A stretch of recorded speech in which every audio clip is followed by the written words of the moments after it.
Hello नमस्कार सत श्री अकाल। चलिए फ्रेंड्स, हम बात करते हैं कि अभिनेत्री पूनम पांडे का निधन हो गया है। ये बहुत ही दुखद घटना है और पूनम पांडे की उम्र 32 साल थी।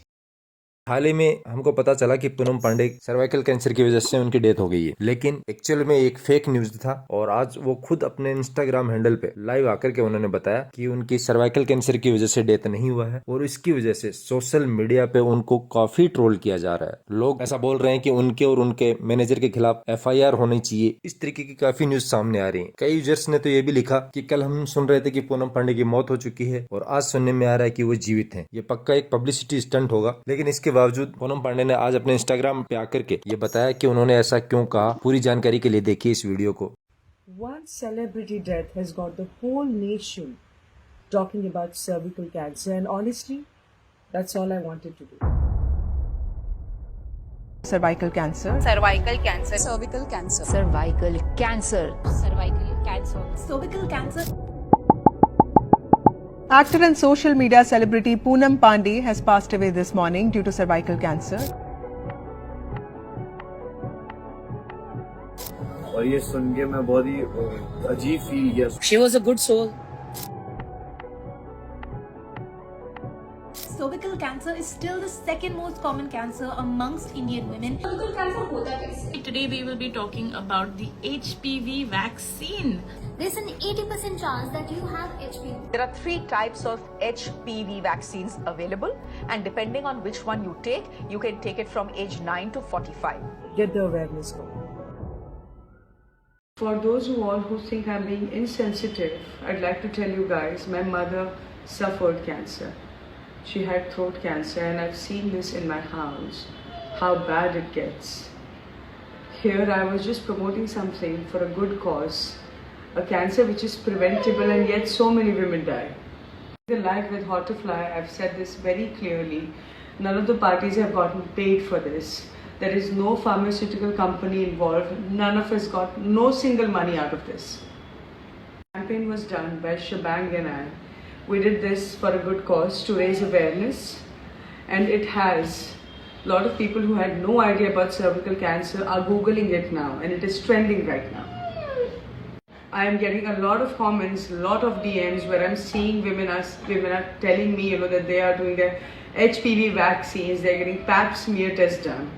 I have not done this for publicity. I don't need publicity. I knew this very well that I will face this kind of backlash.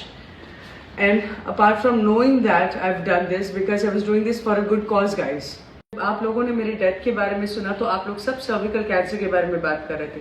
At the moment you got to know that I'm alive, you guys are just targeting me while I'm doing something for a good cause. ये से पहले कर रहे तो शायद मुझे ये हरकत करने की जरूरत भी नहीं पड़ती. And guys, my PR is not involved in this. और अब आगे क्या होगा? क्या पूनम पांडे और उनके मैनेजर के खिलाफ FIR दर्ज होगी? क्या लोग उनकी भावनाओं को समझने की कोशिश करेंगे? क्या लोग उनको और ट्रोल करेंगे? पूरी जानकारी के लिए बने रहिए हमारे चैनल के साथ। चलिए फ्रेंड्स, आगे हम बात करते हैं कि अनिल कपूर, तब्बू, करीना कपूर, कृति सेनन, दलजीत दोसांझ और कपिल शर्मा की आने वाली फिल्म द क्रू की डेट फाइनल हो चुकी है। ये मूवी 29 मार्च 2024 को थिएटर्स में रिलीज होगी। चलिए फ्रेंड्स, आगे हम बात करते हैं कि साउथ के सुपरस्टार जिन्होंने साउथ की फिल्मों में अपना जादू बिखेरा, थलापति विजय ने राजनीति में एंट्री करने की ठान ली है। उन्होंने अपनी पार्टी की अनाउंसमेंट भी कर दी है। ये साउथ की फिल्मों में ऑलरेडी अपना जलवा दिखा चुके हैं और 2024 के लोकसभा चुनाव में ये लोग पार्टिसिपेट नहीं करेंगे, लेकिन 2026 का जो इलेक्शन आएगा, 2026 के विधानसभा चुनाव में ये अपनी पार्टी के साथ मैदान में उतरेंगे। इन्होंने अपनी पार्टी का नाम तमिलागा वेत्रिकजगम को रजिस्टर करने के लिए चुनाव आयोग को आवेदन भी कर दिया है। चलिए फ्रेंड्स, आगे हम बात करते हैं ज्ञानवापी मामले को लेकर इलाहाबाद हाईकोर्ट ने यूपी सरकार को विशेष आदेश देते हुए जगह को सुरक्षित करने को कहा। साथ ही उन्होंने कहा कि इस दौरान कोई भी नुकसान या निर्माण का काम नहीं होना चाहिए। ज्ञानवापी मामले में इलाहाबाद हाईकोर्ट ने यूपी सरकार को निर्देश दिए हैं कि व्यास जी तहखाने में पूजा पर किसी तरह की रोक नहीं लगाई जाएगी और बता दे कि व्यास जी तहखाने में पिछले 30 साल से कोई पूजा अर्चना नहीं हुआ है और 30 साल के बाद गुरुवार को पहली बार पूजा की गई थी। इस मामले में अगली सुनवाई 6 फरवरी को होनी है। चलिए फ्रेंड्स, आगे हम बात करते हैं फेसबुक के फाउंडर मार्क जगरबर्ग होंगे मालामाल। ऐसा सोशल मीडिया पे खबर आ रही है कि मेटा उनको 5,798 करोड़ रुपए का डिविडेंड देगी। मिलेगी। मेटा के सीईओ जकरबर्ग को कंपनी की ओर से काफी ज्यादा पैसे मिलने वाले हैं। ये पैसे उन्हें डिविडेंड के रूप में मिलेंगे। दरअसल मेटा अपने इन्वेस्टर्स को डिविडेंड दे रही है। मार्क जकरबर्ग के पास बड़ी संख्या में कंपनी के शेयर मौजूद है, जिसका फायदा उन्हें मिलने वाला है। चलिए फ्रेंड्स, आगे हम बात करते हैं। प्रियंका चोपड़ा को लेकर के एक बड़ी खबर सामने आ रही है कि सीलन की वजह से प्रियंका चोपड़ा ने अपना 166 करोड़ रुपए का लॉस एंजलिस वाला बंगला खाली कर दिया है। चलिए फ्रेंड्स, आगे हम बात करते हैं। सोशल मीडिया पे कुछ खबरों के माध्यम से ऐसी अफवाहें फैलाई जा रही हैं कि स्ट्रगल के दौरान ट्रेन से कूदकर जान देने वाली थी मृणाल ठाकुर, जो आज साउथ बॉलीवुड में कमा रही हैं अपना नाम। तो इसके ऊपर मृणाल ठाकुर ने चुप्पी तोड़ते हुए कहा, प्लीज स्टॉप स्प्रेडिंग दिस फालतू न्यूज। तो चलिए फ्रेंड्स, आगे हम बात करने वाले हैं पेटीएम के बारे में। पेटीएम को हजारों करोड़ रुपए का नुकसान हो गया है। आरबीआई ने पेटीएम पे बैन लगा दिया है और 29 फरवरी के बाद आप पेटीएम वॉलेट, फास्टैग, इस तरह की पेटीएम के थ्रू कोई भी सर्विस यूज नहीं कर पाएंगे और इसकी वजह से पेटीएम को बहुत भारी नुकसान हुआ है और पिछले 2 दिन में पेटीएम के शेयर 40% से ज्यादा गिर चुके हैं और इसकी वजह से उनका मार्केट कैप 17,500 करोड़ रुपए से गिर गया। और ये सब देख के पेटीएम के सीईओ डेफिनेटली बहुत ज्यादा डिसअपॉइंटेड थे। उन्होंने एक मैसेज दिया कि your favourite app is working, we will keep working beyond 29 Feb as usual. I will every Paytm team member salute you for your support. Every challenge there is a solution and we are